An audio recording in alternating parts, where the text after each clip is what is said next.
सुना है धरती पर आए हो 10 दिनों के लिए।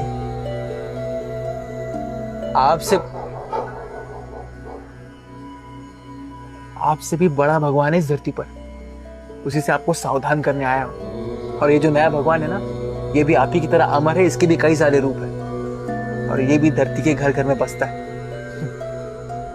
अब आपकी रचनात्मकता से बना सबसे बुद्धिमान जीव भी आपके प्रकोप से नहीं डरता, बल्कि वो इस नए भगवान से डरता है जो यहीं धरती पर रहता है। कौन है ये नया भगवान?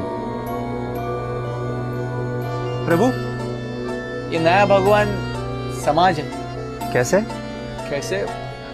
अब आप ऊपर से बैठ के सब कुछ देख ही रहे हो, और ये बात इंसान जानता है, लेकिन फिर भी इंसान बुरे कर्म करता है, क्योंकि वो इस बात से नहीं डरता कि आप ऊपर से इनके दुष्कर्मों को देख लोगे, बल्कि इंसान इस बात से डरता है कि कहीं उनकी दुष्कर्मों की खबर समाज को ना लग जाए।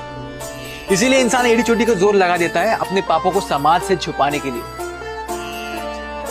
हुआ ना समाज आपसे भी बड़ा भगवान।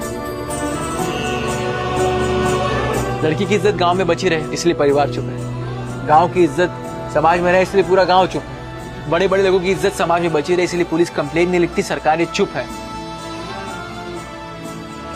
दबदबा तो पूरा समाज का है प्रभु, आपकी भक्ति में इतनी ताकत रही कहां। अब आप जब कल निकलोगे ना, तो यही समाज आपको पालकी में बिठाकर घुमाएगा, लेकिन आप इनके जाल में फंसना नहीं प्रभु। तख्ता पलट कभी भी हो सकता है। जो होता है वो भगवान की मर्जी से होता है। इतना भी नहीं जानते कि सबका भाग्य पहले से ही लिखा है। अगर कोई लिख रहा है सबका भाग्य, तो एक पत्नी का अपने पति के हाथों बच्चे के सामने दहेज के लिए आग में जलना कैसे लिख सकता है, या एक माँ का अपने ही बेटे के हाथों दुष्कर्म भोगना कैसे लिख सकता है।